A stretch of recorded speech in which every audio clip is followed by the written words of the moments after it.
Hello, hello, hello, ladies and gentlemen, mostly gentlemen. I mean, there could be some ladies out there that like football, like Unscripted. Never know. Um, Thank you for joining us today. Uh, I am your co-host, Mike from Inside the Pylons. I am not egotistical enough to say I'm the outright host because I am joined every single week, one way or another, by the awesome gentleman next to me, Jeffrey from Only Talk Sports. We are your best, your favorite, the most awesome duo tag team in the business that wants to tackle everything sports related, bring you the news and our opinions on the topics. So, thank you for being here and joining us today. Man, my throat's a little dry. Yeah, we got some breaking big things to talk about today. I hope you completely enjoy. And before we jump into everything, I also wanted to note for anybody outside of us that's keeping track that I do believe it is still neck and neck between my co-hosts and I with the XFL picks, and he got off to a rocket start in week one, I'll tell you, but I'm catching up for making that 2-2 week one. Yeah, we're getting pretty close. It's going to be really interesting to see how it all shakes out with the XFL. But like you said, there's a lot of stuff to talk about. I can't wait to get into it for sure. Oh, yeah. So our first topic for today is going to be the half-broken news that came out yesterday. Derek Carr is headed to New Orleans. Now, all we currently know as of last I checked, I don't know if you have any more news on it or update on it. The last I checked, the only thing that we have is that it's a 4-year deal. Now, in my opinion, I think it's a good move because as much as I harp on Derek Carr is a pretty good quarterback. Mm-hmm. I just think it got old for him with the Raiders between Oakland and Vegas. I think that it became stale. I think that essentially he wasn't a right fit for the system. And the whole, thing with Gruden and then having to move on didn't help. And just my main point with this is he didn't have a defense. And if you look at the way everything was produced with the Raiders, it all came down to the defense needing to get stops to win games. Essentially, even though wins and losses fall on the quarterback's shoulders because he carries the brunt, because he is the leader of the team outside of the head coach. There was nothing wrong with Derek. The Raiders were just never built to take the team where they essentially want to go. Now, will the Raiders ever go back there? I don't know. They just need to honestly wipe the slate clean, start over, rebuild completely. Obviously not necessarily completely use the key pieces that you still have that are actually good players in those spots. But for the most part, start over basically. And if you build it right, I'm going to say this about the Raiders. If you build it right, you have the potential and the capability now with Brady out of the AFC. But if you look at the AFC, Patrick Mahomes has become the Tom Brady in the AFC already. And the fact of if you want the chance to get out of the AFC, you most likely have to go through Patrick Mahomes. And if it's not Patrick Mahomes, it's Joe Burrow. But, I mean, it's Patrick Mahomes first and foremost now. Now, if we look at this from a Saints perspective, I absolutely love this move. I have been in favor of and a fan of this move. Again, because Derek Carr is a good quarterback. He's not Joe Burrow or Patrick Mahomes, obviously, but it's hard to be Patrick Mahomes or Joe Burrow because they're just completely on a different level. Derek Carr as a whole, I think, like I said, a great move because of the fact, we don't know the return time for Jameis Winston, which is a big key, I think, why they basically went all in on this. Mm-hmm. Taysom Hill is a good I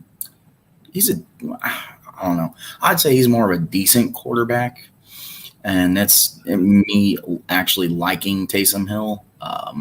I think he falls to me more under a Derek King, Jordan Ta'amu style of quarterback. He's more run first, pass second, almost JT-ish. And not that there's anything wrong with that, but when you have Taysom Hill as a quarterback, it's more set up for like a 2-quarterback system. And we know from experience of watching these football games and teams over the years that it's hard to run a 2 QB system. And I mean, overall, because I'm sure you've got points that I've kind of skimmed over or skipped, but overall, I give the move an A+ and a 10 out of 10. And I usually don't automatically go all the way, but I just love this move so much. And I usually don't go all the way because I want to see what the moves do. But I mean, you have Michael Thomas, you have Chris Olave, you have Alvin Kamara if he escapes his issues, and we'll briefly discuss the other breaking news of players with issues after this. Down in Cincinnati from where I'm at, up in Cincinnati for you. But that's kind of where I stand. It's a good move. I can't wait to see what happens. I'm excited again to watch the New Orleans Saints. I've kind of always been excited since Drew Brees and Sean Payton and Reggie Bush started, but I've been kind of lackluster since Drew Brees retired, but I am way more excited now than I was before. But what are your thoughts on this move? Now, after basically, like you said, you touched on a lot of points, to go over, some of the things you said as well, and some of the things you didn't, like you said. Overall, Derek Carr, and I was one of the, the people that were on the side of, I like Derek Carr. A lot of people did not like Derek Carr because they said that he couldn't win. And like you said, a lot of times when you have a quarterback on a team that doesn't win, it's all his fault. And that's just downright not true.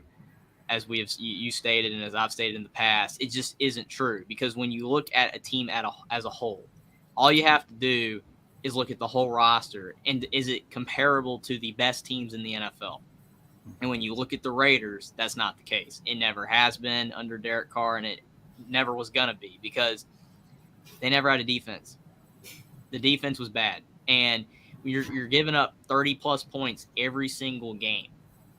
You're not going to win games. It's just not going to happen. I mean, Tom Brady, how many times did the Patriots win games when they were scoring in the teens and 20s? It happened a lot. You have to have help. There's 2 sides of the ball. If your defense is poor, kind of like in college, we talked about with Lincoln Riley at Oklahoma, now at USC, if he never gets a good defense, they're never going to win a national championship. Well, the Raiders were never going to be a great NFL team if their defense was going to continue to be poor. And even though they have great offensive players, a few of them. And Derek Carr, I wouldn't say, again, like you said, he's not an upper echelon quarterback in the NFL. He's in the middle, maybe barely in the top half if on a good day. He's a good quarterback, but he's not elite. Mm-hmm. But you don't need an elite quarterback to have an elite team. All you have to have is a quarterback that gets the job done. And if everything else around said player is good enough or great enough, then you're going to have a really good shot to win a Super Bowl or go really, really far. You don't need an elite quarterback. You need a really good quarterback that doesn't make mistakes and is not going to be the reason you lose. As long as Derek Carr goes to the Saints and their defense is great and their offensive players that they have, are playing at a high level, if Alvin Kamara is on the team, if Taysom Hill can come in and run the ball on 3rd and 1s all the time, because to your point, the 2-quarterback system can work when you have a quarterback like Taysom Hill that can come in and he knows the playbook and he's not going to mess up, specifically on 3rd and shorts. He's just going to get you the first. So Derek Carr doesn't have to put himself in danger of getting injured. I've always believed that it'd be really smart to have a player, even if he's not a quarterback, just to come in the game and get those sneaks instead of putting your franchise quarterback on the line. I've never really understood that, because you don't have to do that. Just get a player that knows how to get the ball from the center and just sneak it over the line. You don't need the franchise quarterback to do that. But most teams don't. But Taysom Hill is a really good player for all those reasons. Like you said, where that puts Jameis Winston, probably not in a good spot for him. I mean, I don't really see how they keep all three. You never know. But overall, for the New Orleans Saints, this is a great move, because, I mean, maybe a little bit of bias, but I was kind of hoping that he'd go to the Panthers. I mean, I got to watch the Panthers on TV all the time. I mean, I want them to win because I got to watch them. They put them on TV. It's a locality thing, kind of like you with the Browns. Unfortunately, the teams are horrible because of moves like this. The Panthers needed to get Derek Carr. He interviewed with the Panthers. If he didn't want to go, or if they decided not to, to bring him in, whatever decision that it was a bad move for the Panthers. If it was their decision, if it was Carr's, totally understandable. I mean, he probably would prefer to be with the Saints because he sees better prospects down there than with the Panthers. But overall, looking at this move, this could easily propel the Saints to be the best team in the NFC South, because the NFC South's bad. Every team's not very good right now. The Panthers, all they need is a quarterback and maybe a couple more linemen or just a couple more skill position players, because their defense is really good. Mm-hmm. So overall, the Panthers really missed out. They could have been the best team potentially with Carr. The Saints, they have a great defense. They got good offensive players. So now with Derek Carr, they could be the best team in the South. The Bucs don't have Brady anymore. And the Falcons, who knows what they're going to do. So just looking at the NFC South and the fact that the Saints are probably now in prime position to win that division, it is an A+, 10 out of 10 move, just like you said, because of that fact alone. Derek Carr gives you a chance to be a really good team. And the Saints, as long as the rest of their team is playing a high level, I think Derek Carr can get them there. So it's a great move for the Saints. For the Raiders, like you said, their prospects in the future are not looking very good because of the fact they just don't have the defense, and now they don't have the quarterback. And that's why when we were discussing Tom Brady to the Raiders before the retirement, we were discussing Aaron Rodgers to the Raiders. I was like, I don't see it, because why would they want to go to a team that's not built to win a lot? Getting far in the playoffs and the Super Bowl. That's why I just didn't really see it, because the Raiders just aren't built for that. But the Saints have a better chance, and hopefully for Derek Carr it works out. And for the Raiders, just get a defense and find another quarterback, and maybe you can win in the future. So it's a great move for the Saints. Absolutely. I 100% like the move. To your point with like Rodgers, there's been talks with the Jets, a lot of talks lately since he has come out of his little 4-day alone in the dark time. I have no comments on that. Yeah, that is the weirdest thing ever. I have no specific comments on that. But am I crazy to think the Jets are basically a quarterback away from actually having success for once in our lifetime since like the early 2000s?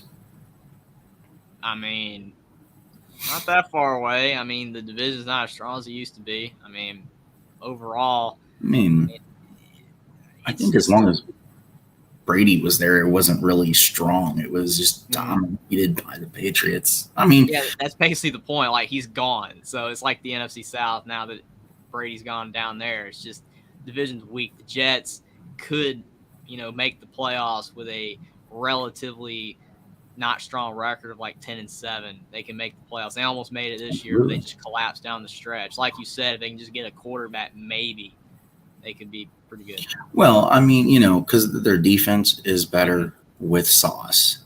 I mean, one person does not make a defense or an offense, but he's made the defense better. You have strength at the receiving core with Garrett Wilson. You have strength in the running game with Breece Hall if he comes back and he's healthy. 100%. I mean, overall, with that move, I think, as crazy as it sounds, the Jets is a good move for him to make.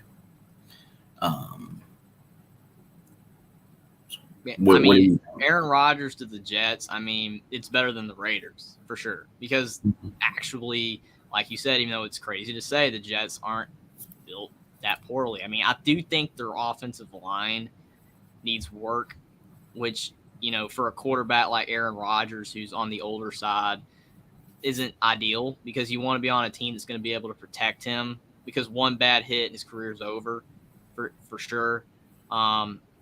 I don't think the Jets' offensive line is great.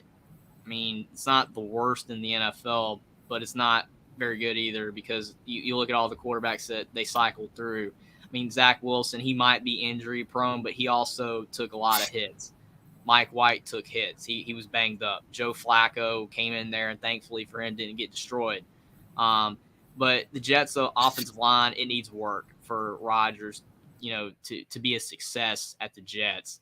But the receiving core is a lot better now, and the defense is better now, but they need a better offensive line. If they can do that and they have Rodgers, I think they could, you know, for a year or two at least, make the playoffs with him. Absolutely. So last thing in our NFL segment, more reports have come out recently that down in Cincinnati, the tragic downfall of one Mr. Joe Mixon. It's reported that gunshots were heard from inside of his house and that he was firing at children with Nerf guns. I don't want to specifically go into much details other than what's been reported. I just want to kind of, because this is a touchy subject, in a sense. So all I want to say is, we do know that the reports are out there. We do know certain things did happen. That's why I'm being very vague of what I'm saying, because I don't want to give the wrong information with this. We just, on here, we do want to acknowledge it. All I will say, and you can repeat it after me or just say you agree, but all I will say on this subject is that if this is true, and he did fire at children, I don't care if they had Nerf guns and you felt threatened. Joe Mixon needs help. So Joe Mixon's NFL career, in my opinion, should be over. At least cut him for now, for him to get help. I'm not saying that, you know, he needs to go to jail or anything like that. He needs to get help. I think, again, this is a touchy subject. I'm nervous to say this, but I think that he may have mental health issues. We don't know for certain, and this is just my guess. So maybe he does, maybe he doesn't. He needs help either way, and I hope he gets the help that he needs. He is one heck of a player, but there's only, when you do certain things, there's only so much or so far that being a great player or good player will take you. I don't think, and it's not me being mean or rude, I don't think he deserves any breaks as far as, like, if it comes out that all this is true and there's any sentencing, I don't think he deserves a break that way, unless you're sending him to some kind of like mental health institution to get help. Because usually when these things happen, there are mental health problems. And that's I want to make that point before people say that I'm just assuming and this, that, and the other. Usually that's the connection when things like this happen. And so that's what I'm basing it off of. It is just more or less the history that's known around these issues. Yeah, all I gotta say about this, like being vague about it, because everything that's going on is a touchy subject.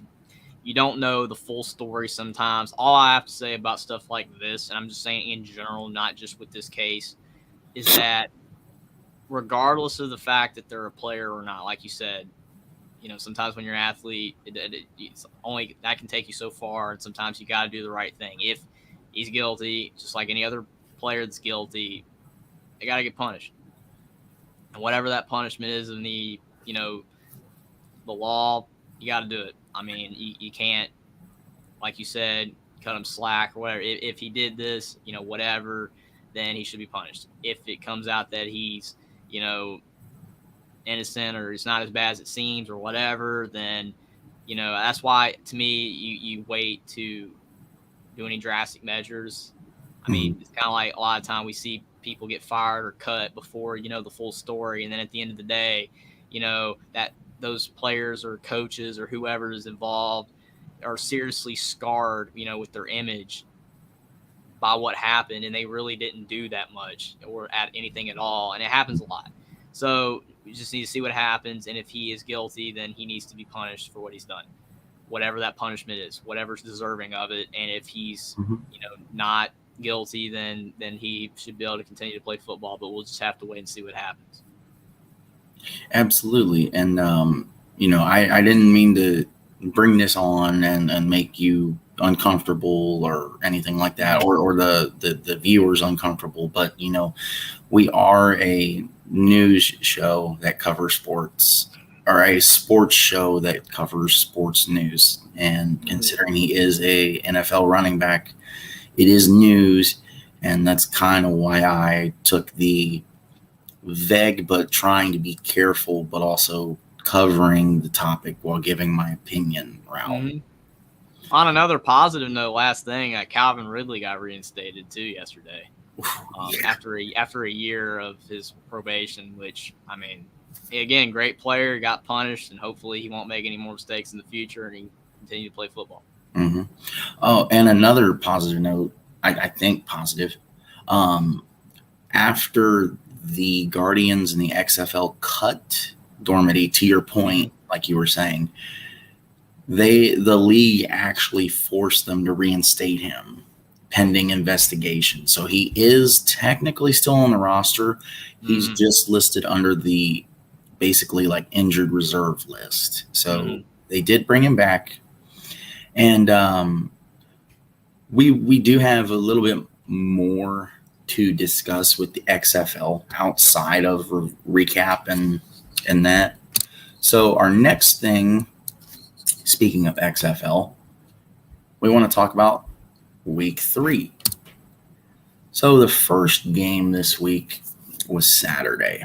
You had Seattle and Vegas. Seattle won the game 30-26. And I was shocked on this performance from both teams. Brett Hundley for Vegas looked incredible. I knew that all along. Yeah, you were calling for it the whole time. Hundley over Perez. I'm not trying to take credit, but I just, with the way Perez performed in the USFL, it just seemed like his magic. Yes, thank you, Jeff. It seemed like his magic was kind of gone at this point. He's a decent quarterback, so he just needs to find the system that fits him the best. And Vegas is not it, because you don't run a 2 QB system in Vegas. Now, in my opinion, if we're talking Seattle specifically, I personally think that Ben DiNucci is a little, I'm not going to go in the deep end and say completely, but I think he's a little overrated, personally. Now, we'll have his season stats in our QB ranking segment a little bit later. At least I will, because I put them all in. And even though Brett Hundley, after one start, has better stats than Louis Perez, I have Louis Perez in my rankings. But Ben DiNucci leads the XFL in every single category: passing yards, touchdowns, interceptions, turnovers, fumbles, completions, attempts. I mean, if you look at his stat line, it's just crazy. And it's crazy in a bad way, in my opinion. And a lot of it is because of how pass heavy Seattle went in week 1 against DC. Now, obviously, they've slowly began to learn from their mistakes from week 1 and have become almost more a balanced offense, which is, in my opinion, the correct approach for this. Vegas came so close. The defense, in my opinion, just collapsed down the stretch. You gave up the 65-yard crazy catch touchdown to Josh Gordon to make people think that Josh Gordon still has it. And don't get me wrong, Josh Gordon's still good, but where it's going to hurt him is his age. He's getting so old at this point that I don't mind him playing in the XFL or USFL. I just don't think he can make it in the pros again or the NFL again, because he's getting to the point that he's just getting so old, and you are having consistently better receivers coming straight out of college that can do what he does or better. Overall, I like this game. This was an awesome back and forth, at least at the end. For most of these games, at least half of these games, the fourth quarter was just an incredible, crazy fourth quarter. For one that we will get to a little bit later, we finally have one game that did not cover the over-under, which was crazy to see. I did not expect that game to be the game to do it. It just kind of lined up perfectly for it. But overall, this to me was a good game. I really enjoyed this game. If we have to give games ranking or ratings, I personally give it a 10 out of 10 because of the enjoyment factor from it. Yeah, this game right here, I mean, overall, it's unfortunate that it was on Saturday night. Again, so much other stuff on at the same time that most people probably did not watch this game. But it was a great game overall.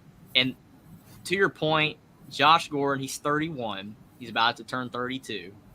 I mean, that is older, but it's not old. I mean, it's not like to the point where you can't play. So, I mean, if he does continue to play at a high level, I think he'll have another shot in the NFL for at least 2 to 3 more years. You're right. There's so many great receivers coming out of college these days. It's making it a lot harder for older receivers, but he is still pretty good. And that catch was unbelievable. So Seattle got completely bailed out, because if he doesn't catch that, there's more likely a good chance they don't win. I don't like the fact Seattle goes for 3 every time. I don't know what you think about that, but I think that's hurt them in a lot of games, that they go for 3 the majority of the time. If they went for 2 or 1 more often, I think that they'd have a better shot to win. They go for 3 too much. They go for 3 the majority of the time. I just don't think that's a smart move, because it's a lesser probability of getting it, even though you're getting more points if you do, but they barely ever get it. I'm watching the game like, oh, they're going for 3 again. They're not going to get it. Incompletion back of the end zone. I mean, it happens almost every single time. And then they lose games by like 3. It's like if you went for 2 or 1 and got those points, you'd win. I don't understand it. But to me, I think Seattle's a good team that the 3-point conversion's hurting them. Ben DiNucci, to your point, I don't think he's elite, but he has done better than expected, because to lead the XFL in passing yards and touchdowns is a good thing, even if you are leading in all the bad categories as well. Like you said, it's because they were pass heavy early. They are starting to be more balanced overall. I think Seattle is a team that if they can get all the shortcomings out of their game, they're a team that could be good and is trending in the right direction. And they could be 3-0. I mean, they're like the only team out of all these teams, in my opinion, that should be 3-0 that's not, because they've played well in all the games. They just made errors, and they're starting to get things figured out. They found a way to win this one. Josh Gordon, heck of a catch. He's a great receiver.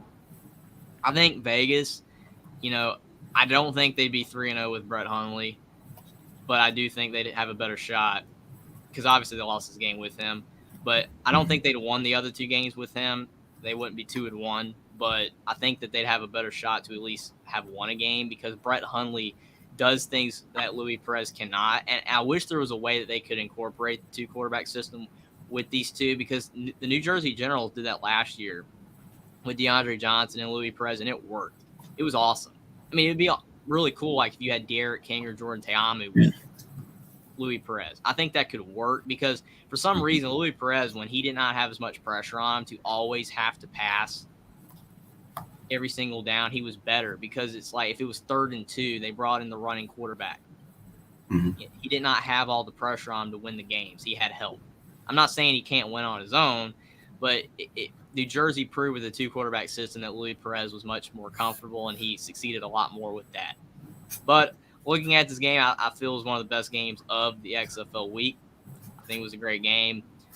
Vegas with Brett Hundley is a better team, and they could be trending in the right direction as well. But Seattle, don't go for 3 every single time, and you might win more often. But they're looking like a team that's starting to play better, and it was a great game overall. I think it was a 9 out of 10. It was a great game. So to touch on a few of your points, I personally don't like the fact that Seattle goes for 3 every time. I don't like it at all. I think the 3-point play should be there for basically the same reason XFL has the 4th and 15. Mm-hmm. It should only be used if you need it. With Seattle doing it every single time, it's making points on the table.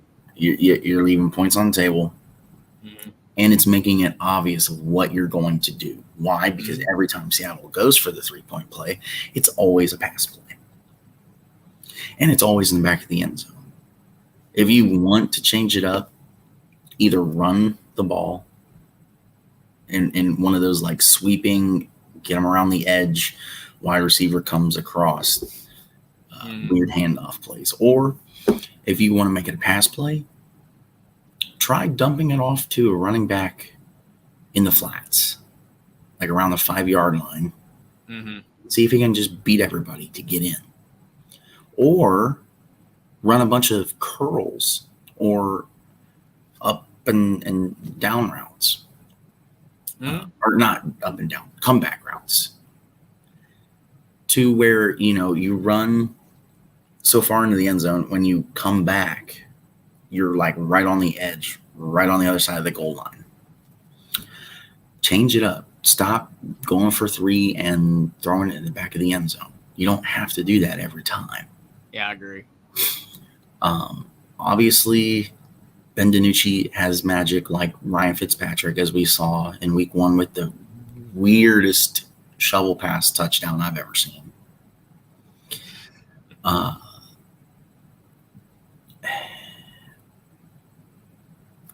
To your point, yeah, I think Vegas wouldn't be 3-0 if they started Hundley from the beginning. I do believe they would either be 1-2 or 2-1. They would not be sitting at 0-3 right now. And the only reason realistically that Vegas sits at 0-3 right now is the fact that their defense collapsed at the end of this game.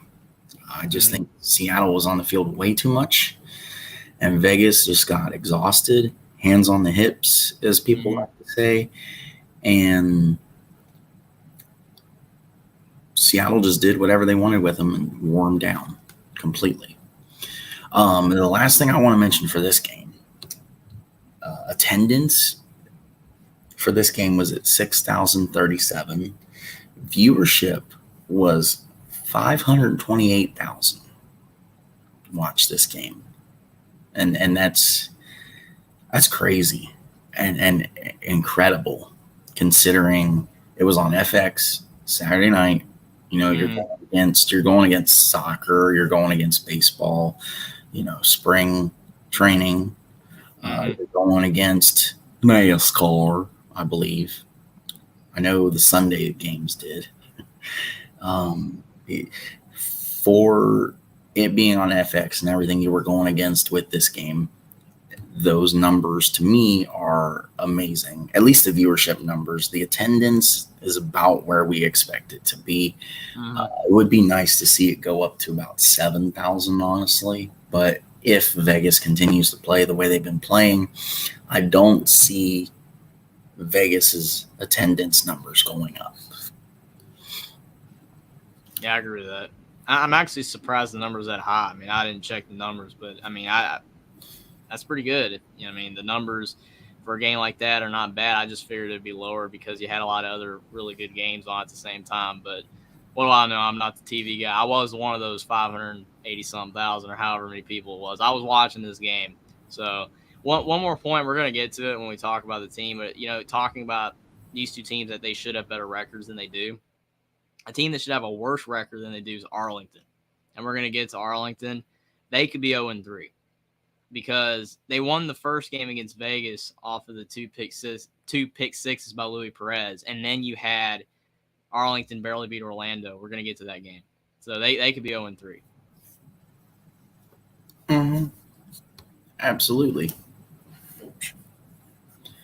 So our next one, oh my goodness. I'm going to let you start with this one because I have a lot to say. The only thing I'll say before you go.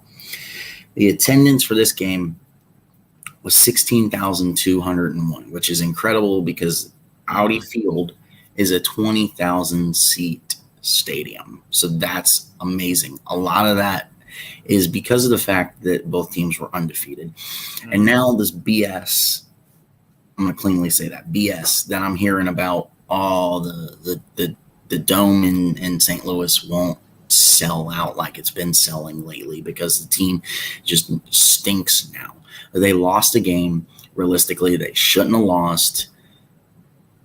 And it's not going to, in my opinion, factor. And all these idiots online telling me to cope harder. Dude, I'm a football fan. Yeah, St. Louis is probably my favorite XFL team next to Houston.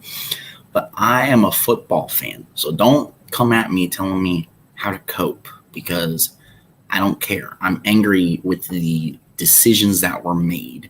And the other thing with this, viewership on this game was 665,000, which is nuts because you had early NBA, you had a bunch of college basketball, you had Formula One, you had spring training, MLS. I mean, to have that kind of viewership number is just insane for a 1 o'clock game, let alone. But yeah, go ahead. Yeah, I mean, this was a game that deserved the ratings that it had. The fans were awesome. I mean, like you said, it helped that both these teams were 2-0, but the fans were great. 16,000 fans, and it felt like it too. I mean, it was definitely the loudest game that we've, got to see this past week with the fans anyway. Overall, St. Louis is a team that is really interesting because they could be 0-3 or they could be undefeated. They have the widest range of outcomes of all the teams because they barely won the first two games. The first game is as great as that comeback was. If they don't get the 4th and 15 or the rules were the NFL rules, they don't win that game. It is what it is. I mean, awesome they came back. But the magic of A.J. McCarron and the fact that they were coming back from behind was, building up this, mantra that it was St. Louis's league and everyone else was just living in it. And I never believed that. I mean, I did pick St. Louis to get this, the win here. We both picked St. Louis. But if you do recall me saying last week, I said of all the games, I said if there's one game that I feel I'm going to be wrong on, it's this one. And I almost picked DC. It's literally my words. Like if you pulled up the clip of us talking last week, that's exactly what I said. And I was correct, even though I picked the game wrong because I thought McCarran Magic would find a way. But St. Louis is a team that we really don't know how good they are because they are a team that just finds ways to win most of the time. And now they've lost the game. Will they crumble? Will they just start losing now every game? Or will they bounce back and continue to win? That's going to be interesting to see. Mm-hmm. But like you said, with people and the coping and all that stuff, I mean, this league's just for fun. I mean, unless you literally live near one of these teams and you get to go to every one of the games and you want the team to win because you're watching the games or whatever, I don't really think it matters that much, who you root for, who you want to win. There's not it doesn't matter as much, just like a college football team or an NFL team. Mm-hmm. And even then, it's still, you're just watching games. Like, yeah, I got teams I like better, but I'm just watching the games. Football fan, no big deal.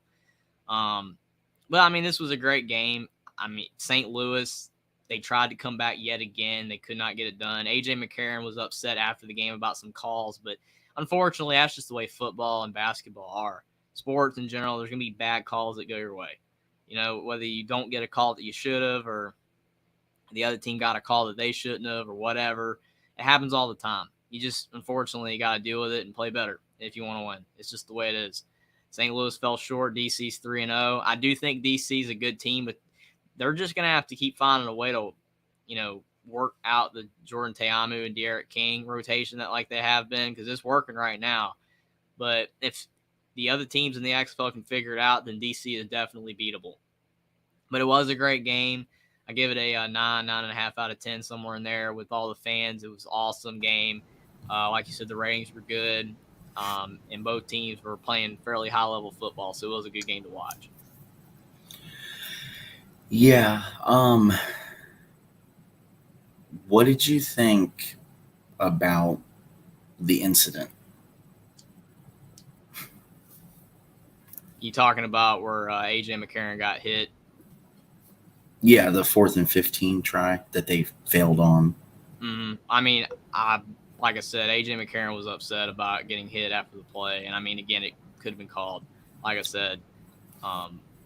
Well, I mean, what do you think about the brawl that ensued? I guess basically was. Mm-hmm. Well, I mean, the problem is with overall with players is when something happens, they're going to get into it. I mean, you're playing football. And as much as you want to say, it's just two teams and they're having a lot of fun out there on the field, sometimes it's not fun because you want to win. And they're talking to each other. You see it all the time on TV. The players talk to each other from across, the line of scrimmage, the offense and the defensive player. It happens all the time. The brawl was not good. You should never have brawls, even though some people enjoy them.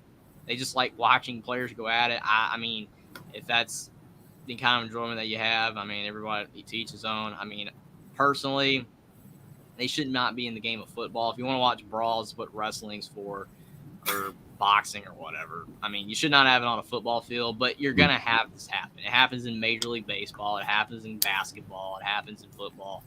It wasn't good. It shouldn't have happened, but it is what it is. Well, you're right. It shouldn't have happened. And this kind of ties back into why I am upset with this game. There were only, until that brawl, there were only a total of 4 penalties called all game. You're telling me a heated, undefeated matchup like this only gets 4 penalties going into the last 16 seconds? My issue mainly with this game, and AJ even pointed it out after the game in this press conference, he called out the refs, which you never see in the NFL. Why do you never see it in the NFL? You never see it in the NFL because of the fact that people get fined. Why do they get fined? Because people in the NFL, as much as I like to watch it, they're a bunch of babies. They get their feelings hurt easily. That's what it really comes down to. Yes, I mean, there are protections to protect the refs, the coaches, the players. There are protections. So you get fined when you attack them. But they're basically babies when it comes to that. I love the fact that McCarron called it out. He literally said after the game, The refs came over about 4 or 5 times saying, "Oh, we missed that call. Sorry." Oh, here's an idea. Hey, refs, after you miss the first one and acknowledge that you do, that's okay. But when you're coming over 3, 4, 5 times to apologize for basically the exact same thing, then it's a problem, and you're showing homerism. You're showing favoritism by not following. My thing is, I referenced it earlier when I said that I agree with McCarron. I do. But the problem is that sports aren't even anyway. All you got to do is look at a collegiate basketball game, and one team is 35 free throws, the other is 10. Okay, that's worse than 4 missed penalties that they go over and say, "I'm sorry." That's worse. St. Louis could still won this game. That's where with me it's not as big of a deal. McCarron's right, but you don't see players in college basketball complaining about refs, even though the discrepancy's way worse. At least in this game, they weren't calling penalties on either team. It's not like they were calling a bunch of penalties on St. Louis and DC was going down the field. We see in college and pro, LeBron James got fouled at the end. I mean, it happens. You don't want to say they're showing favoritism because then you're basically saying that it's rigged. That's basically where the whole argument there lies. Again, it's a tough argument that people struggle with. Again, I watch sports. I love sports. But sometimes you do see that games are not really refereed well. It happens all the time. And to me, I always think college basketball is the worst. There are games where one team goes to the line way more than the other, and they're both fouling. You might as well not call any fouls and just let them hit on each other. Because if you're going to call fouls on one team and not on the other, then you're basically gifting the other team the win because they get to shoot a bunch of free throws, and then the other team stops playing defense because you're calling ticky-tacks on them. The other team's allowed to hack, and they don't get fouls. It happens all the time. And again, those players probably love to go on that podium and say, "Man, that game was terrible. It was refereed horribly," but they don't because they can't. And McCarron going up there and saying that, you lost the game. You lost the game. You can look at it that he's right, and I agree with A.J. McCarron, but he also has to realize that they still could have won, too. Yeah, this game wasn't refereed so badly that they had no chance to win. I've seen games before where a team has no chance to win because of refereeing. So it wasn't that bad. But overall, that's my thoughts. I think that there are some games that are just refereed not that well. This game wasn't refereed perfectly, but hardly any game is. He's correct. There were bad calls, and I'm glad he called them out. But if he's allowed to call them out, then everyone should be able to. Exactly. I do worry that there will be repercussions for it. But, I mean, in the game itself, I'm not necessarily upset the missed calls themselves. I'm upset because, like, when the missed calls took place, you had the missed calls at key moments that could have shifted the game in St. Louis's favor. Now, yes, to your point, they basically shot themselves in the foot because if you watch the breakdown of the 4th and 15 alone, it kind of sums up the second half for St. Louis. DC was getting pressure, and that's what caused McCarron to try to hurry in a collapsing pocket and put him off rhythm. Now I do give props to DC 100% for taking it to St. Louis. Overall, to your point, it was a great game. Yes, we have somehow managed in like a 5-minute span to talk the penalty argument and 4th and 15 argument to death. So if we look at it outside of that, it was a great game.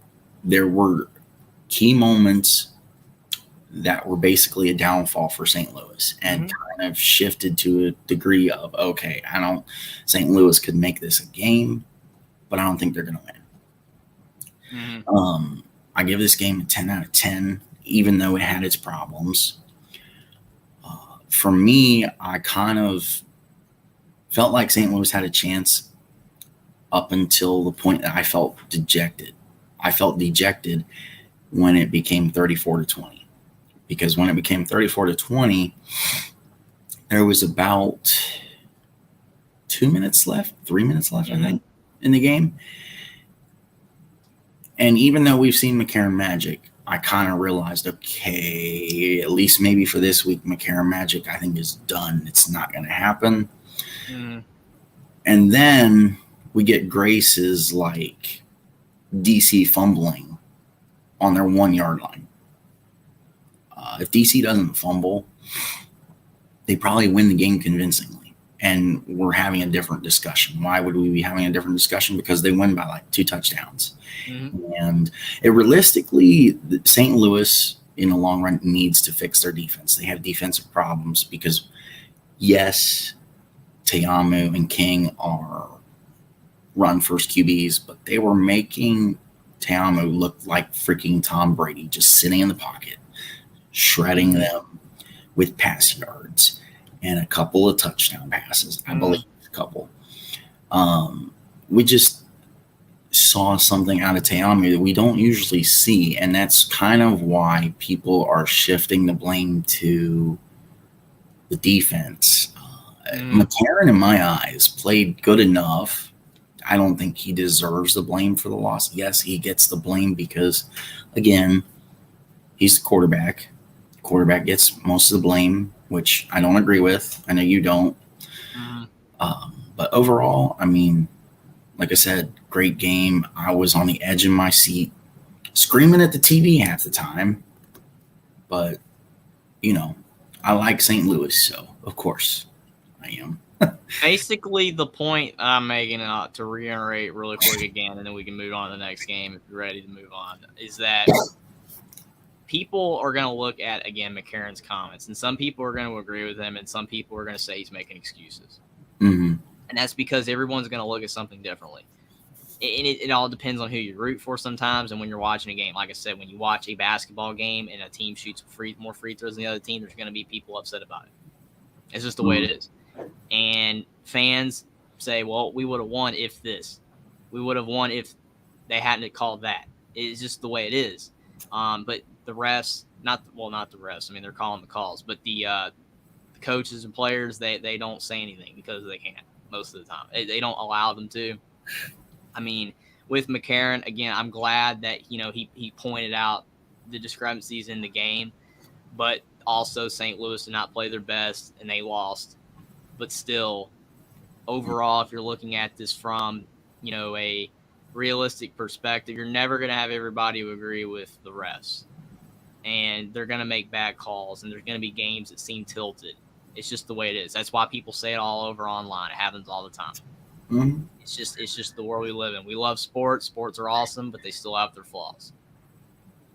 Hey, you're completely right. I mean, for better context, it was a picture on Instagram. It was that stupid Grim Reaper 4-door image, and it was basically every team that DC had beat. And the closed door was Houston. It literally was a closed door with Houston logo. And it had DC's logo for the head. And it said something about, we will be undefeated still when we meet you in Houston. All I said was, you still got to play St. Louis in St. Louis. Now that you've beaten St. Louis at home, and the way you've beaten them and all of the craziness that you caused, you have unleashed a monster, and you're not getting out of St. Louis with a win. And that's just my opinion. And that's when I got why don't you go back crying to your mommy and cope harder crap. Well, that's my issue with stuff anyway. It's like, just say you're watching again. I keep referencing basketball, but your team that you root for is the team that has 10 free throws and the other one is 35. Mm-hmm. If you reference the free throws for why you lose, people are saying you're making excuses and that you just lost, we were better, blah, blah, blah. But then that team goes on, and plays another team, and then they're the ones that only shoots 10 and the other team shoots 35, and then they're the ones complaining. So everyone does it, but yet they're only going to act like you're making excuses when you're the one doing it. It happens. Like, every game is not called fairly or the same way, or it seems fair. I mean, yeah, you want to believe they're all fair, but sometimes they just don't seem to be fair. Again, I never want to accuse the refs of anything. I'm not my job to do that. That's what other people's job to do that. I just watch the games and I call out bad calls. And, but not everyone's going to agree with you because of fandom. whoever the team they like. When you're watching a game, if they're the team that's getting all the calls, they don't care as long as they win. It doesn't matter. The other team will be the one saying that, oh, we lost because of all these reasons. That's just the way sports are. And almost you can say it could add to the enjoyment of it, but people turn it into, a bad topic where it's not enjoyable to talk about. I mean, I try to believe I'm not offended by it. I'm really not. I just have a dwelling problem. Some is said negative or whatever. I just dwell on it for some stupid reason. It's an issue I need to fix. A lot of people do that. You're not alone, man. It's no big deal. People are like, man, I can't believe that guy wrote that to me on Twitter 8 months ago. It's like, it was 8 months ago. How do you even remember it? But, I mean, yeah, in the long run, this had to be probably the best game of the week, honestly. Unless people think Josh Gordon's catch was better, Yeah, I mean, I think the Seattle game is probably the only one that competes with this game. Mm-hmm. It's not the next one. No, because now we take a complete downfall. We take a complete downfall, a complete snooze fest that I had on. Hey, Clint. Hey, Clint Moses. Thanks for being here. Yes, thank you. Beavs. Go Beavs. I had this on, but I hardly paid any attention to this game. And I was what I was watching. It's a college basketball game on at the same time. You were watching the Hoosiers beating up on Michigan, right?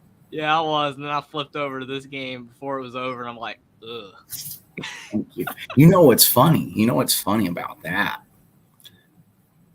Someone gave me a pair of Michigan sweatpants like 2 hours before tip-off. So I went ahead and put them on around tip-off. Mm-hmm. I basically had them on the rest of the day. And then I go to check the scores. I'm like, holy smokes, Michigan lost. Thank you, person, for the good luck charm, because I'm going to start wearing these for everything Michigan. That's important. Maybe they'll start losing. Well, they're playing Rutgers soon in the Big Ten tournament, I think on Thursday at noon, so you can put them on then. I think Michigan might have that one. Well, if Rutgers offense plays like against Northwestern, only put them like 40 points, and yeah, they'll lose, and Michigan will win. But I mean, there at least will be more scoring than this game right here. Oh, absolutely. I mean, this game. What's the clean term I want to use? This game qualifies as a dumpster fire. I'm sorry, but 3-3 at halftime, and then 10-9 is the final score. You're not building the repertoire of the league up very well. No. Which, if you look at the numbers, really surprised me, honestly. The attendance for this game, 12,006. And the viewership numbers was 550,000. So looking at those numbers, looking at this final score is crazy. It just doesn't make any sense. Absolute insanity. And I think a lot of the numbers was specifically for Kyle Sloter. Specifically.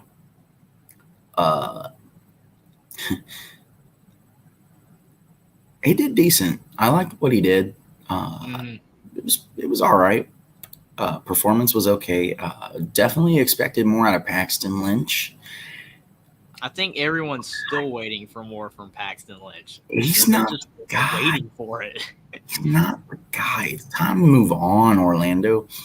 You have one other quarterback currently, so just start DeAndre Francois, please. Well, we were calling for them to get Sloter, but then he becomes a starter, so Arlington must have knew something. I think Arlington just was fed up with Drew Plitt. He's not. They didn't want to lose Sloter either. No. Like you said, he was furious on our last show. He said he was furious on the sideline. So it's like if they don't play him, he could have left and gone to Orlando or the USFL. And they didn't want that to happen. So yeah, I mean, like I said, I had this on. It was more of background stuff. I just didn't have any interest in this game. I'm glad we both picked it right, but I mean, I said barely. About oh 1 yes. point. I mean, if Orlando actually had some form of a conversion offense, like a PAT conversion offense, they'd probably win this game by a point, 11-10. I mean, imagine if Cody Latimer was on like St. Louis or something with McCarron. You know, a team that has a quarterback. You have Cody Latimer out there, but he's with Orlando, the worst team in the league. I mean, it's terrible.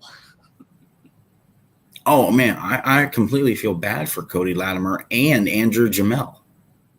And Charleston Rambo. Those three guys are just getting wasted right now. It's wasted talent, man, because the team stinks horribly.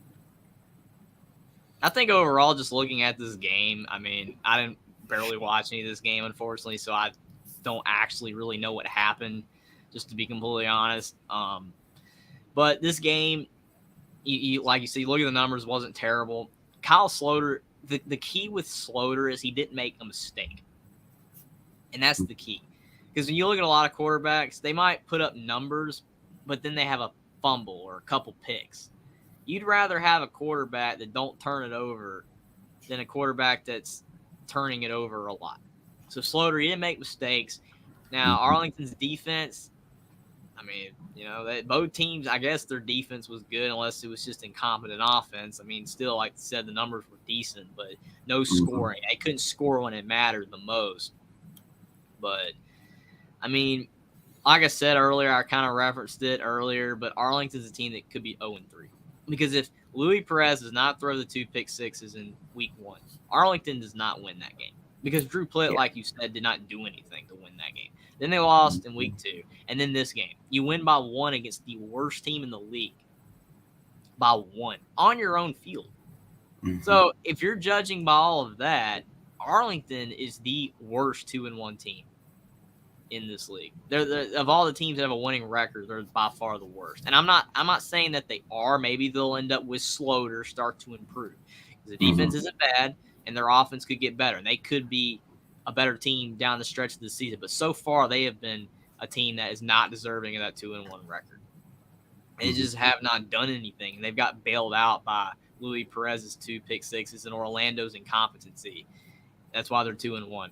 Orlando, I mean, this was one of your better chances to get a win here because it was a low-scoring game, and all you needed was one more score of some kind, but they couldn't get it done.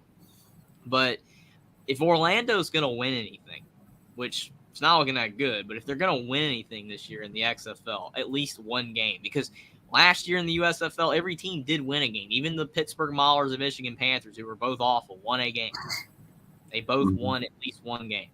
So if Orlando's going to win a game, they're going to have to either find a way to get everything they can out of Paxton Lynch, which isn't much, but if they can get everything out of him, maybe he can get them a win, or you're going to have to go with Francois, or you're going to have to get another quarterback. There's so many quarterbacks available that you could sign that would be willing to sign that dotted line, and I'm sure it could perform better. I know it would be tough to bring them in and to learn playbook, but if you get them in now, they could maybe play the last 3 or 4 weeks for you. Get a couple wins so the whole season isn't lost. And again, I'll say it once, say it 100 times. I like Paxton Lynch a lot. Nothing against Paxton Lynch at all. I want Paxton Lynch to succeed. Because everyone that talks, negatively per se about Paxton Lynch's play, everyone just goes off on said person because you're going off about Paxton. I like Paxton Lynch. I want him to succeed. But he hasn't shown it yet, and he's hurting Orlando's chances to win. So Orlando's going to have to find a new quarterback. They're not going to win if they don't. So hopefully, that they make that decision really soon before their season's completely lost. And if Lynch is the quarterback, I just hope he can at least win a game. I really do. But it's probably not going to happen, or it's going to be very difficult to happen.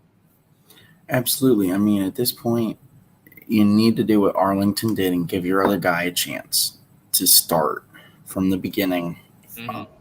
And just kind of show us the product, see what it looks like. If it looks better, Fans will cheer for him and want him to start. That's obvious. Ask the Carolina Panthers. Sorry. They had Sam Darnold. They saw the product of Sam Darnold. They traded for Baker. The fans wanted Baker. What did they do? They started with Darnold. The fans got fed up, angry, wanted Baker. They went with Baker. And we saw both. We need to see both products on a. Unfortunately for the Panthers, both were not doing very well. Correct. But my point is, well, actually, all three, if you include Walker, all three. They saw all three, but none of them were getting the job done. Could be a case here with Orlando that none of them are going to get the job done either, which is why you got to bring in another quarterback. Well, I mean, Carolina just stinks. No offense.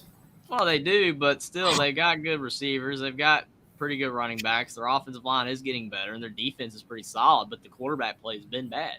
It's been completely awful. All three quarterbacks that played for the Panthers last year were bad. I'm afraid Orlando has the same problem. Lynch, he's not completely incompetent, but he's not doing the job either. Quentin Dormady, right. He's in hot water, and when he played, he was turnover prone. DeAndre Francois, he's come in and hasn't looked very good in the limited attempts he's gotten, which, again, it's limited attempts, so maybe if he was playing more, he'd get in a rhythm. But it could be a case that all three are not good. And if all three are not good, you got to get someone else. Yep. There's tons of quarterbacks out there. I hope all three of them aren't not very good, but it's looking that way. I saw the Panthers. They had three quarterbacks last year. They were all bad. So it's possible. It is definitely possible. All right. Let's talk about the most dominant team in the XFL over the last two versions. Houston, if you want to be technical, Houston moves to 8-0. First XFL team to ever do it. They won. Got a lot of examples. Yeah. They won over San Antonio 22-13. And realistically, my opinion, again, awesome, great, dominant performance from Houston. Brandon Silvers looked good. Pretty good in my eyes. It should be 22-7. I'm sorry, but that touchdown San Antonio got towards the end of the game was a garbage touchdown. Yeah, and it makes the score look closer than it is. I love games that True. do that. Because, I mean, you really could argue St. Louis. He scored, like, in the last minute and made score 6. And like you said, that DC could have won by more. When that happens, then people look at the score. Oh, it was a close game. That means the team's – no, not really. I mean, sometimes it is definitely a facade. It's not legit. That the game was close. That's why you always hear the phrase, it's closer than the game actually was. But, I mean – Houston is dominant. I mean, yeah, they could maybe score a little more in this game, but they controlled the game. And when you're a team that's just controlling the game, you're dominant and the best team in the league so far anyway. Oh, yeah. Definitely shows. Max Borghi went off again. Great performance from Max. Like I said, great performance from Brandon. I know it's still too early to call, but at the rate Houston is playing, I think Houston is the team to come out in the South with the way that it looks. Well, it's not going to be Orlando. Oh, absolutely not. Unless they magically win every game and go 7-3. Maybe. Hopefully. I mean, it would add the drama, the biggest comeback ever. I mean, it would be awesome, but to your point, Houston does look like the most dominant team in the league. DC is the other undefeated team as well, but Houston has looked like the best team. San Antonio, I think, is a good team, but they just cannot do anything in this game because Houston's more dominant. They're just playing really well. But sometimes when you are a team like this, you could slip up later on in the season because you've been playing so well, and you could get to a point where you feel like you can just roll over anybody. So Houston's going to have to continue to play at a high level. But if they keep playing the way that they're playing, then they'll continue to win games because they're playing really, really well. You can't lax. You can't, think that you've got You know, like if you play Orlando and, we're going to steamroll them and then you somehow lose, you know, because of the fact that you're not playing. That happens. You know, you don't want to slip up. So for Houston, just continue to play hard. Wade Phillips just continue to get the boys playing at a high level, and they should be good. Yeah, maybe not go undefeated, but they're only going to lose a game or two at max because they're playing really well. Mm-hmm. And it's going to be one of those, like you said, it's going to be, we're going to stomp a mud hole in his team. You come in way too cocky, too confident, and then Paxton Lynch throws for 400 yards. Oh my gosh, Paxton Lynch is now the front runner for XFL MVP. And now he's going to be back in the NFL, start for the not the Panthers. Come on, no. Yeah, not the Panthers, please. All right, so the biggest thing everybody's been waiting for. Well, second biggest thing. My XFL QB power rankings after week 3. Mm-hmm. Obviously, my number 1 is Brandon Silvers. Slightly better numbers than AJ McCarron as my number 2. This 1 and 2 was tough for me because I got to give props to Silvers for staying undefeated. That's basically what it is. And he did have a decent to pretty good performance as well. And AJ McCarron, I just really like AJ. So it was hard for me to put him at 2. But if I'm going to be logical about this, he should be at 2. My number 3 is Jack Cohn because for him being 1 year removed from college, he's playing pretty okay. You know, he's young enough. There's plenty of room for growth. So what we're seeing from him is definitely reasonable and okay. Ben DiNucci at my number 4. He's had performances that are crazy. But he still has a lot to build off of and learn. Te'amu, I put him at 5 because he got the win over St. Louis. That bumped him up for me. Plus, it's hard to be worse than Louis and Paxton Lynch. Drew Plitt, same thing. He's only on here because he has more stats than Mr. Sloter. And Louis Perez and Paxton Lynch rounded up because I'm sorry, but these 2 quarterbacks are the absolute worst quarterbacks in the XFL. And they deserve to be benched. Louis was benched, so that's a smart move. But yes, this is my top 8. I know we're trying to breeze through this real quick, but yeah, there you go. I like your rankings. I mean, you're going to see different names on mine because I went with the quarterbacks that have started recently. I just went ahead and put them on there. I was going to rank them all, like the ones that were benched, but it was just too much. Take a lot of room, and it would be really complicated. So I just went with the ones starting now, but I like the fact that you did the ones like that. So mine would, both of ours would be different on that. But I like your rankings. I mean, they make sense. I mean, my explanations are going to be a little bit different and maybe a bit of a cop-out, but still, I like your rankings, though. So no questions on mine? I mean, basically the questions are going to come from where mine are ranked. Okay. Speaking of yours. Mm-hmm. I used your logic with Brandon Silvers.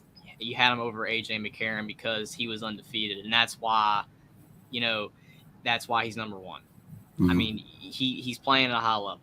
I mean, and the team's undefeated because if you're using, potentially the quarterback that has, I guess, the ability to go back in the NFL, it's McCarron because of the fact he overall, he's already been in the NFL and he is playing well, even though they just lost. So Brandon Silvers is number 1 because they're undefeated and they're playing really well. I got Ben DiNucci at number 2, which I know that he's probably not the second best quarterback, in the league right now. And I know that like I said, it's a bit of a cop-up, but the stats are there. I know he's turned the ball over a good bit, but the stats are there. So that's why I have him at number 2, because he's thrown for a lot of yards and he has a lot of touchdowns. His stats are higher than McCarron's. So I have him at number 2. And Seattle, to me, I still think is the team that could be 3-0 if they didn't go for 3-point conversions, which that's their Bobo. I mean, they're the ones going for 3-point conversions. So Seattle could be 3-0. Ben DiNucci has overperformed what people thought he was going to do. He's playing well. He is a little turnover prone, but it has a lot of stats. So I have him at number 2. McCarron for MVP. AJ McCarron I have at number 3 because his stats are behind Silvers and DiNucci, and they just lost, and they could be 0-3 if McCarron Magic didn't happen, which is why I don't have him at number 2. But McCarron has the potential to be the best. If his stats improve and St. Louis doesn't lose very often and somehow they can beat Houston this season, he could be the best and he could be MVP. I think that this top 3 is definitively the top 3 quarterbacks to me in this league right now. And I do, I could debate any order. I could see McCarron at 1, Silver's at 1. Not really DiNucci, but I only have him at 2 right now because of the stats. If they decline or Seattle starts to show that they're just not very good and they're losing a lot more games, then he'll drop. But that's why we're probably going to do these rankings again. So that's why he's 2 for now. Jack Cohn's at 4. I mean, he's been solid. He hasn't lit the world on fire either. He hasn't been playing at a high level, but he's been solid. And that's why he's in the middle of the pack, because he hasn't done anything to get benched. He hasn't played poor. He just hasn't played at a super high level, nowhere near like the top 3. So that's why he's at 4. I got Brett Hundley and Kyle Sloter at 5 and 6, the 2 new quarterbacks that are playing that probably should have been playing at least with Sloter all along. Brett Hundley, he came in for DC, not DC, wrong team. He came in for Vegas, and he played really well. And overall, I think that if Brett Hundley continues to play at a high level and he builds up more stats and he can get some wins under his belt, then he's going to move up. He has the potential to move up because he did show a lot for Vegas in his first game. Kyle Sloter at 6. He's lower than Hundley because even though Arlington did win over Orlando, he played well. He didn't make mistakes, but he didn't put up a ton of stats either. He just came in and didn't make mistakes, and he led them to a win. I don't know if that's what you want to call it because Orlando was awful as well and wouldn't take the win. But again, Sloter did not make mistakes, so I have him at number 6 behind Hundley because Hundley played better in his first performance for Vegas. And I agree with you, the bottom 2, Jordan Teamu's at 7. I mean, the problem is he's not a consistent enough passer. And I know that the team's 3-0, but him and Derek King just both do not pass well enough, even though Derek King did have a really good pass in the end zone on last Sunday's game, but still. Both quarterbacks are just not great passers consistently. They're great at running the ball. That's not what the quarterback's supposed to do. So I have him at number 7 because he has turned the ball over some. He's not a great passer, but the team is 3-0. Paxton Lynch is at number 8 because overall, even though he does have 2 touchdowns to 1 pick, he just hasn't done anything to help Orlando win. And I know the O-line's bad. And I know that people make excuses everywhere, but Paxton Lynch has struggled everywhere he's ever played. Yep. So overall, Paxton Lynch has just never shown anything to anybody except people that were Memphis fans in college, Denver Bronco fans in the NFL, or are a fan of Orlando, or any of the other teams that Paxton Lynch has played for, or you just like Paxton Lynch because you like Paxton Lynch for whatever reason. You're going to admit that he's not playing that well, even though maybe he hasn't been awful, but he hasn't done anything either to win. So I have him at 8. I mean, I can see myself moving some of these around, but I do think that this is a pretty good list for me anyway. I mean, I think just mine the way it is just I like McCarron so much, and that's why he's at 2. I think he's going to move up to 2 or 1, maybe potentially for me in the future. But just as of now, like Ben DiNucci's stats are high. I don't think they're going to stay high, But if they do stay high, then he'll stay there. Like, I just based it off of a lot of the stats. Some of it was the wins. Because if you're going off of wins, then Te'amu's a 2. I mean, yeah, and that's crap. That's just crap. not how it works. So even though McCarron has more wins, DiNucci has better stats technically. So that's why I went with him. Even though I do agree with you, I think McCarron's better. I mean, to your point, basically, like I said in the Seattle recap, Ben DiNucci's stats have started skyrocket, and now they've kind of leveled off, which is what we should expect and should see. You know, it's funny to me. You put Hundley over Slaughter, even though Slaughter's the one that won and Hundley lost. Because he had better stats. Hundley threw for like 250, and Slaughter threw for like 125. I mean, when you're beating the worst team in the league and you score 10 points, that's not impressive at all. Vegas scored 26. You should have beat Seattle, but the defense could stop Josh Gordon on an incredible play. So, I mean, he played better. I mean, that's why, to me, wins and losses, to me, don't matter sometimes. Because, and I know I'm going off the rails a bit here when I say this, but going to, like, college football, for instance, when you have a team that's playing in a weak conference and they go 8-4, and then you have a team that is in a strong conference that goes 4-8, and the two teams play, you know, if they played, sometimes the 4-8 team is favored, and people go, why? Because they're actually more than likely the better team, but it's who they played. It happens all the time. I mean, a team like, I know that they're bad still, but a team like Indiana football, if they were not in the Big Ten East, would have a better record every single year. They would not be 4-8 and 5. But they're in the Big Ten East, and that's why they, you know, don't win much. But Duke went 8-4 last year in the ACC, and people were saying they were elite. I mean, Duke was better. Don't get me wrong; they were way better, and Mike Elko did a great job. But it's not always about wins and losses. It's about who you play, how you played against the team that you played. And I thought Vegas played better than Arlington, even though they lost, and that's why Hundley, his performance was better than Slaughter's. Now, if Slaughter starts to improve, he comes in and starts throwing for 250, 300 yards, a couple touchdowns, he's going to move up. But he didn't show enough in his first game like Hundley did, and that's why I'm below him. Makes sense. And I think you might have touched on this, but basically DiNucci at 2 because you're looking at it logically more or less. Whereas I'm looking at it fanboy. Well, I mean, like I said, I think McCarron's the better quarterback, but I think that the stats lean DiNucci for now. If we update this again, there's a good chance McCarron's over DiNucci for me, depending on the factors at play. It's just I went heavy on the stats because it's early.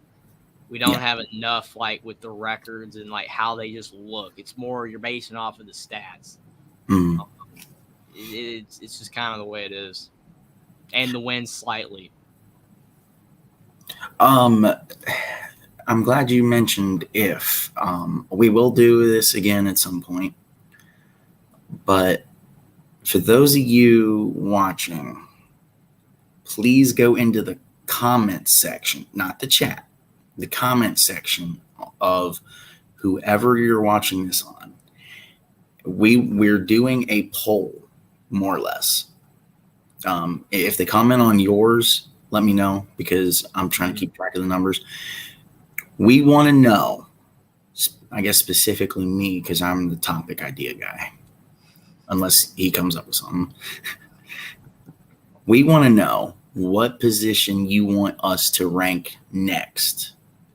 Now, the people I've already talked to, we had 2 votes for long snapper, but that's a little bit harder. So please. That's probably why they wanted us to do it, because it was hard and they knew we wouldn't know what we're talking about probably. Please, in the comment section, not the chat, leave who your vote is for, and we will count it up, and that will be the next one that we do. So I wanted to make that announcement. Hopefully it's like halfback or wide receiver or something. I mean, Cody Latimer should be like top 3, but since he's with Orlando, he's going to be low because he's not getting the passes thrown to him. Yeah, and then like Josh Gordon will be number 1. All right. Now for the moment everyone's been waiting for. And we're already an hour and a half in. Sorry. You're good, man. So the first game is 7:00 on Saturday, Eastern time. I like the snapper idea. Come on, man. Huh? Jeff says I like snapper idea. Come on. I mean, we like you don't even you can't even name one of the long snappers right now. Like for sure. There's no way. I can't. Can you?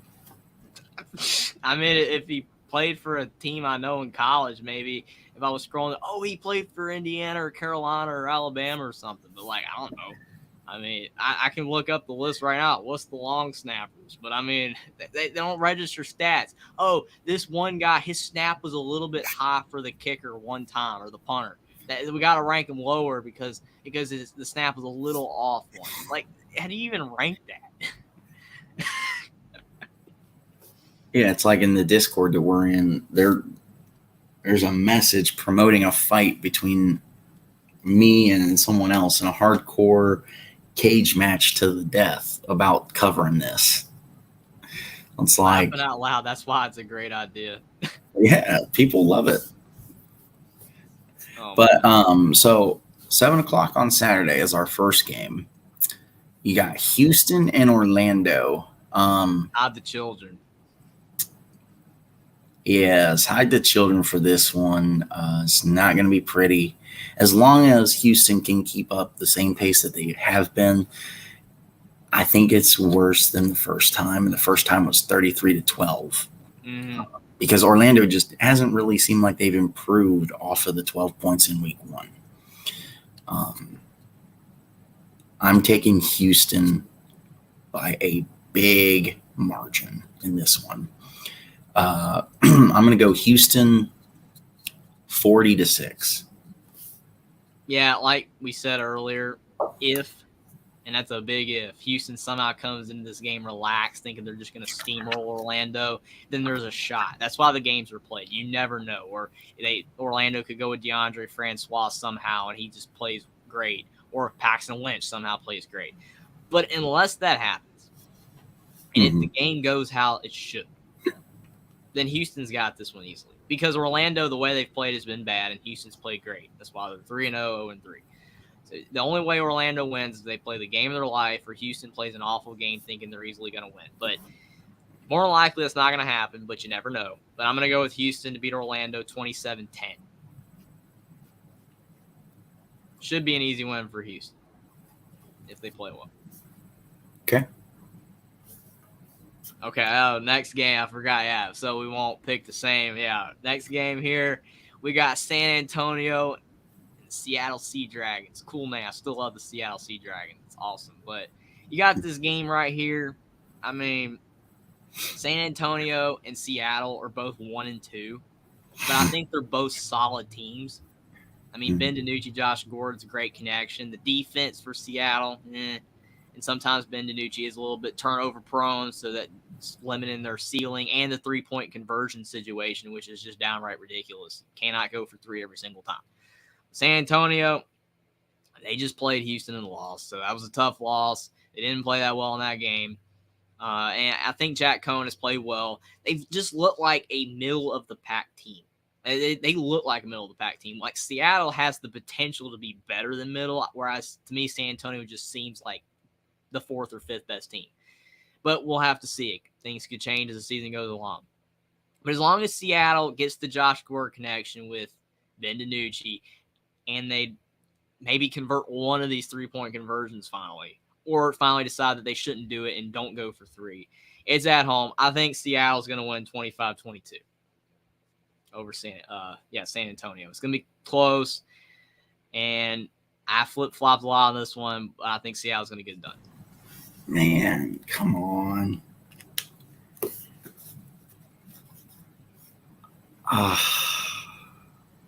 You just had to go Seattle, didn't you?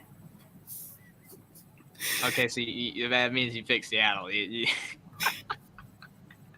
Well, I mean, at least I got to pick first, though. We didn't know our picks, so we're yes, I mean, it is proving a point. To your point, it is proving a point that I think at this point we've just decided who's good and who's bad and who's going to win the games and who's going to lose the games. I mean, I think you're about on the right track, honestly, at 25-22. I think you're going to start seeing improvement from Jack Cohn. He's already showing improvement. Hines Ward loves the kid. He's completely behind him. But Ben DiNucci is just all over the place, good and bad. And that's the only way San Antonio can win this game is if they cause enough turnovers of some sort from Ben DiNucci. Whoever has the best long snappers will win. Yeah, that's definitely going to be a key factor. I don't even know how many times punters will see the field. Not a lot. No. I think Seattle probably wins the game 30-24. To me, this is the swing game of the week. Like last week, it was St. Louis, DC, and I almost picked DC, but I went with St. Louis, and I hindsight should have picked DC. I was the one I was so close on. But to me, this week this is the swing game between San Antonio and Seattle. If you look at the other games, realistically, they kind of look easy. I don't know who you're picking in this next game or the last game, but I mean, it's a pretty good chance we're going 4-0 the same way.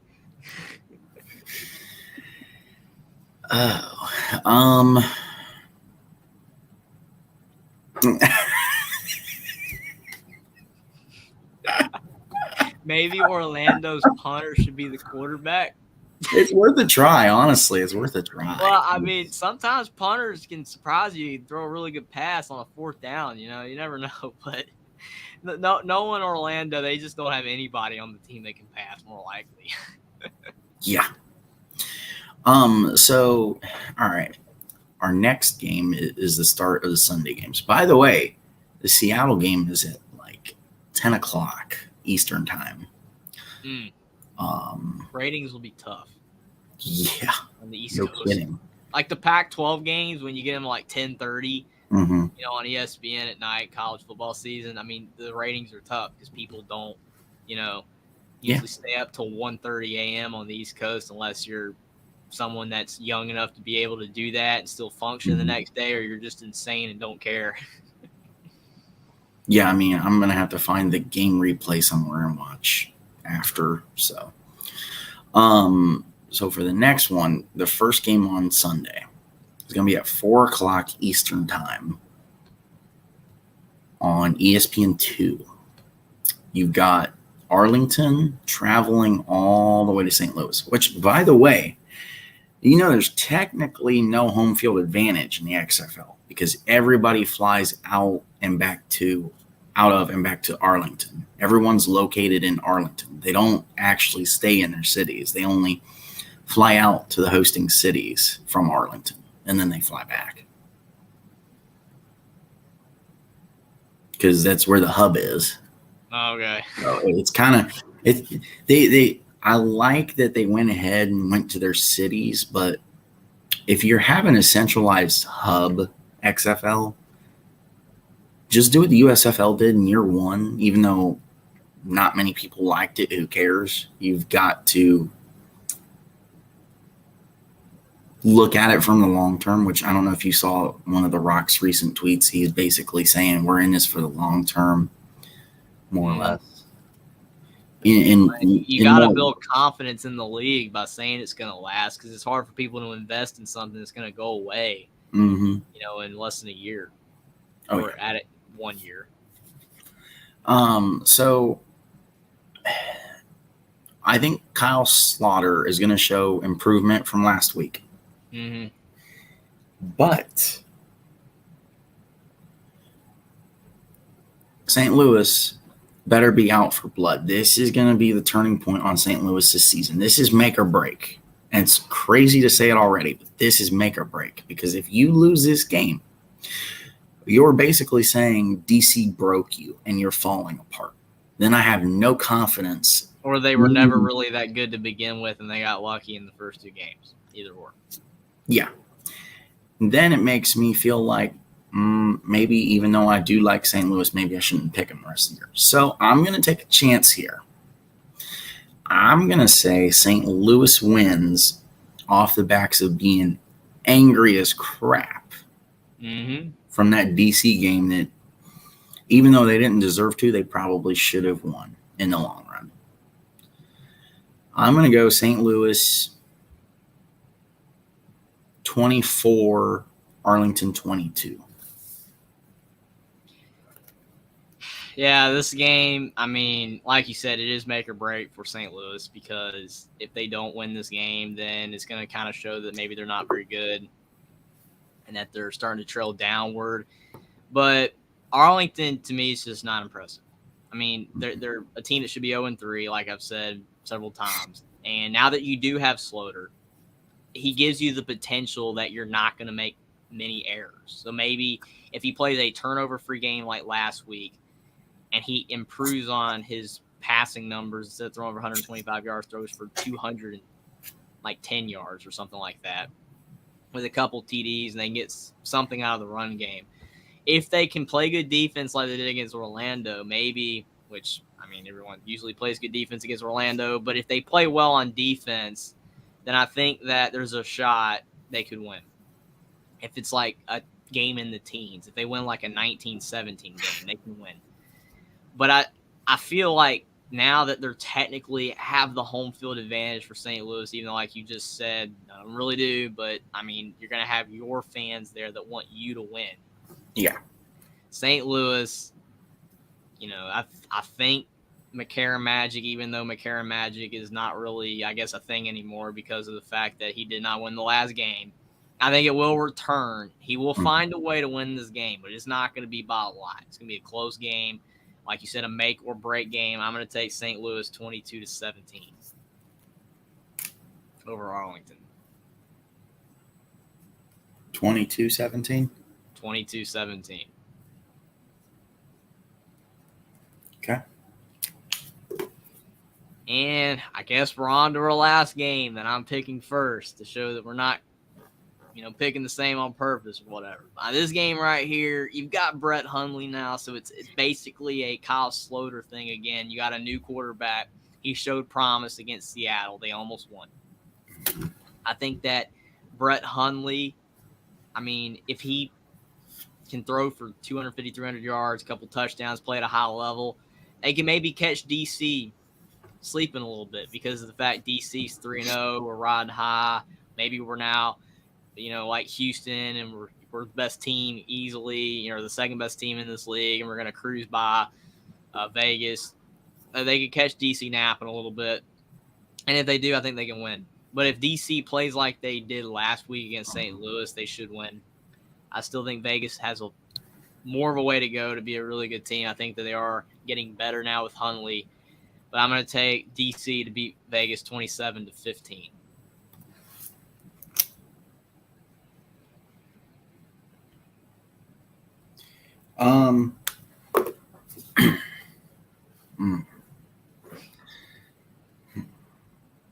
Should I do this? Should I not? Yeah, you're going to do it because you're still upset DC beat St. Louis, and it was awful. You know what?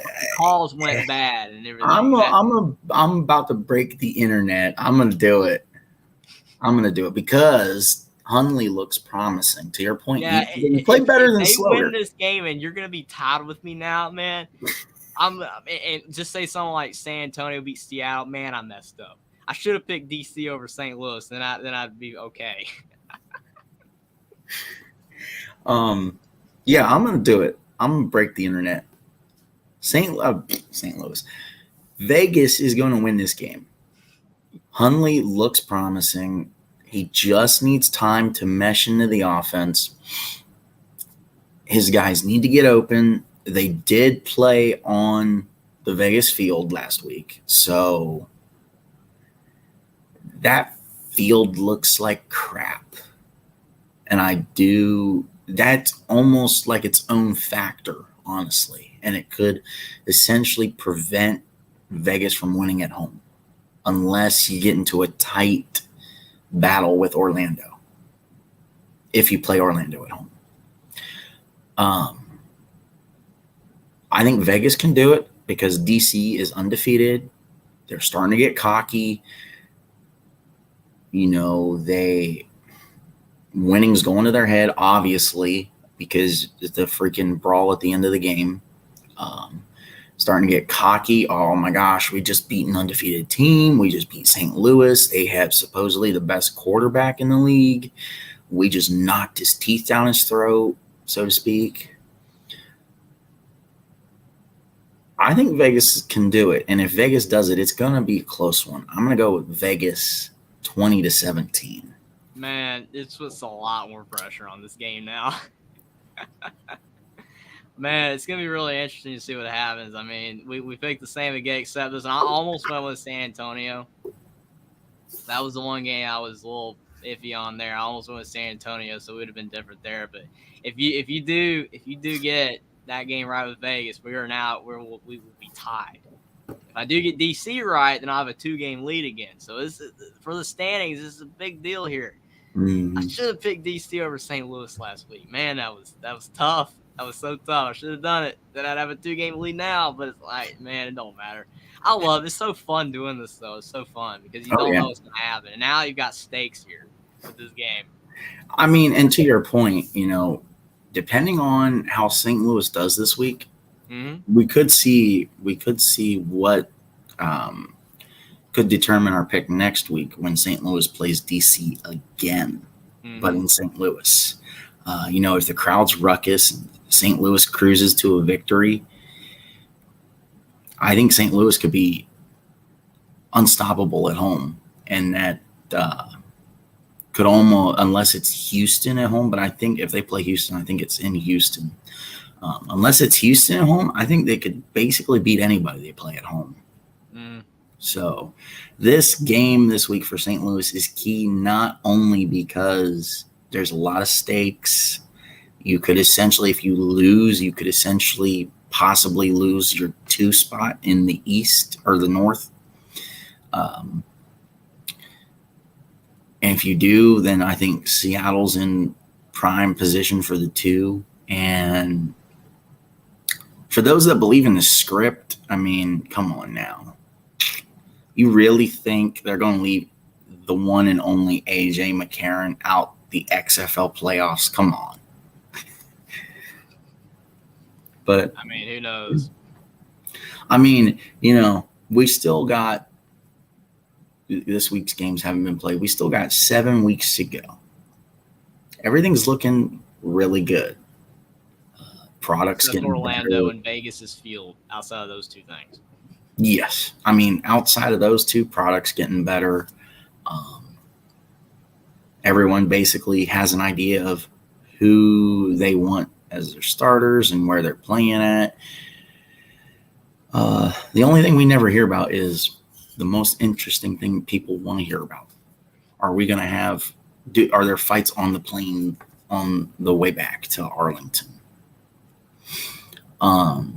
Overall, the product, I think, is looking good. We've got good games going for the most part. I think we're starting to finally, to your point, see the meshing and the tweaking happening and who fits where and who's better. We're seeing separation being created. So overall, I love what we're getting. I love the product that we're getting. It's just overall really good.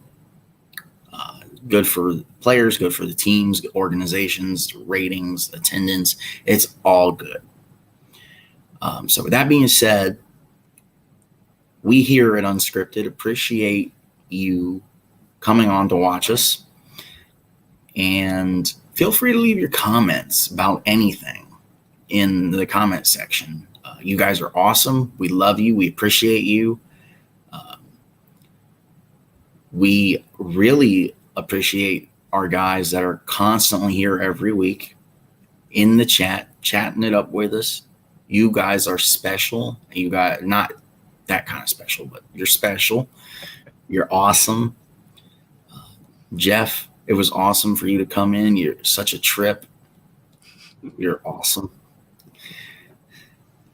And I appreciate the man below me. You're an awesome co-host. It's been an honor working with you all this time. And it's going to be quite a battle this weekend, my friend. We're either going to be tied, to your point, or there will be separation created that I probably won't be able to make up.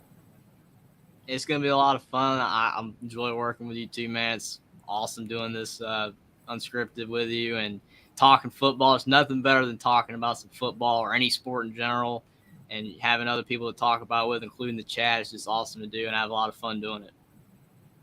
Me too, man. So from Unscripted here at Unscripted, we appreciate everyone. We hope you keep tuning in. Let's get those ratings up. I just surpassed 40 subs, so let's keep getting my subs up. While you're here, if you're not already, go to the man below me's channel and sub to his channel. We both do awesome work. We cover everything in between, all the cracks. We're just two guys that love football, and we're both awesome. You know, he does some awesome hard work, and just check him out. And while you're here, sub to me too. Feel free to. No pressure. But again, we appreciate y'all. Thank you for being here. I will put in the community tab on my channel as soon as we figure out what day we're doing next week. I will put it in there, and we hope to see everybody here next week. We're definitely talking XFL. If we get any breaking news NFL-wise, we're probably going to talk about that. So just keep your eyes peeled. Stay tuned. You guys obviously love our opinions because we're awesome. So we will see you next time. Thank you, everybody, for being here. See you next week. Thanks for being here, everybody.